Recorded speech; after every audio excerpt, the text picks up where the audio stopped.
Now, this story came out freaking 3 months ago, and it's just now coming into my radar.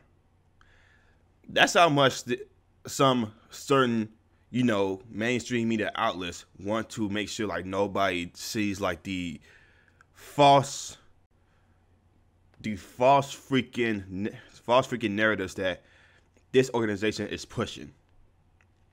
Because this organization, and I'm talking about BLM, has used the death and the oppression of black people in order to get richer. And people say that because that this organization is trying to send a message, it's okay for them to do that. Even though this organization gained $90 million in 2021, they have still yet to actually help out the black community. They have not helped out when it comes to housing. They have not helped out when it comes to like the school system and trying to help out black black children in disenfranchised government schools. This is an organization that said we are here to help out black people. Even though they, with all this money, they can go to some states and create better private schools.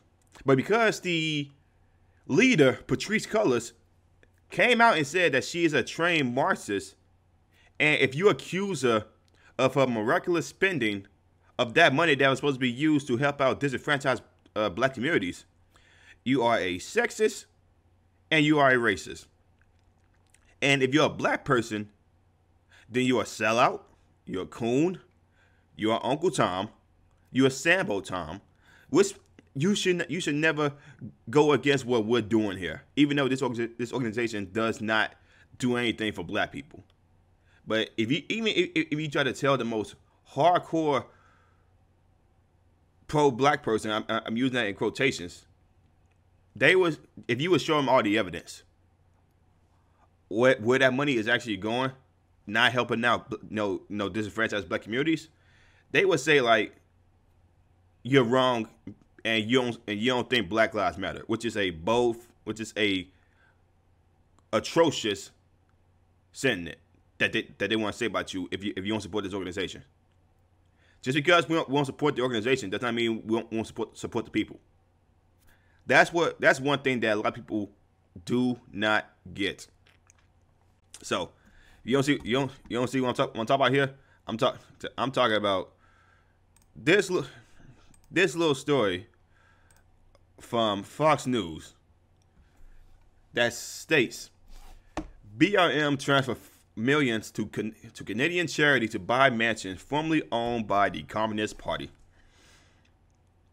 Guys, this organization does not care about black people. It doesn't. And if you try to say it does, feel free to message me on my Twitter. Feel free to message me on my YouTube so we can have this conversation. Because for people to still donate money to this organization and they have not given not $1 to the disenfranchised black communities, this goes to show, and they still have the nerve to say like white people are the worst, even though this organization is run by black people, using the oppression of black people, the death of black people to get money. What they're saying, the principle, yes, it sounds good, but the execution is not there. So let me go ahead and reach out to this article.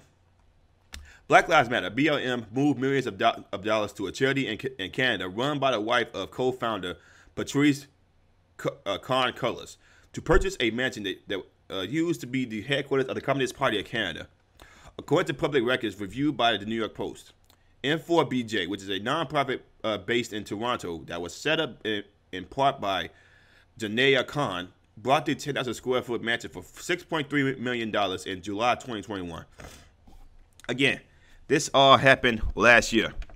This happened last year, and people still had the nerve to not call out this organization because they are so afraid of being called racist and sexist. Like that word has any meaning nowadays because according to the left, everything is racist and sexist, which just just goes to show that none of this is racist anymore. Because they keep on pushing that everything like this is racist, eating meat is racist. If you a black person and you criticize a black person, you're racist. Guys, 2022, basically after 2016, everything became, everybody just became dumb as hell. Khan is a wife of a khan-cullors, a self-professed Marxist who helped found Black Lives Matter Global Foundation Network. Last year, khan-cullors resigned from the organization after investigation revealed that she spent $3.2 million on homes in Georgia and Los Angeles. She reportedly denied that the homes were purchased with donations to BLM. So how'd she get that money then? Because she's not even worth $10 million. So how'd she get that money? The purchase of the Toronto mansion, which is also called Wild Seed Center for Art and Activism, drew criticism from within the organization. Quote, for BLM Canada to take money from BLM Global Network Foundation for a building without consulting the community was unethical. Canadian BLM activists Sarah Jama and Sawa Saudi recently said for BLM Canada to refuse to answer questions from young black organizers goes against the spirit of movement building. According to a recent investigation by the Washington Examiner, two activists who were supposed to assume leadership after khan-cullors resignation left abruptly in September. Cullors stepped down from her role as executive director from the activist group's Central Foundation last year. Amid questions about her finances, Cullors was questioned intensely on a series of real estate investments and property purchases, leading to criticism for her perceived opulence while claiming to be a Marxist. After Cullors resigned, BLM told the media that two new leaders would hold co-executive positions of leadership moving forward, which never happened. Again, guys. So this is basically showing you where the money is going, because Patrisse Cullors has purchased 5 houses in California, 1 in Georgia, and then one of those houses in California was worth $6 million. $6.3 million. This organization does not care about black people. This organization uses black people. And black people, well, some black people are so blind to the notion of cops so racist against black people that they would donate to any organization, whether it be the Democrats or it be this freaking atrocious organization that doesn't care about black people. They are just as badass that man in the Oval Office right now, because he's another person who uses the suffering of black people, the harshest of certain black people, and use it as a means to get votes. And here's the thing: all of a sudden, police brutality, like in the news, just automatically disappeared. Police brutality is still going as we speak. There's still some crazy cops out there harming white, black, Hispanic people out there. But apparently, since apparently Biden's in office, police brutality automatically just disappeared, which is a bold-faced lie that a lot of people from these mainstream media outlets don't even talk about, because it doesn't fit the narrative that cops only harm black people.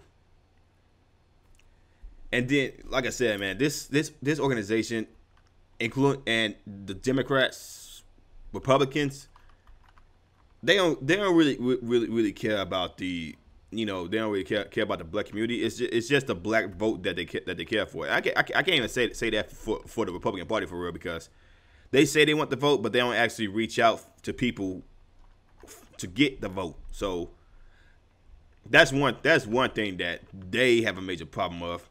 And the Democrats, they just use, they have been using the black vote for over 50 years, and nothing's changed. Everything's the same. It's just pro-government. If you ain't pro-government, then you ain't black. If you don't vote for this certain party, then you ain't black. But guys, let me know what y'all think about it in the comments below. I'm just one opinion here. If you guys like I'm saying, like, subscribe, share this video, hit that notification bell. I will see y'all next one. Peace.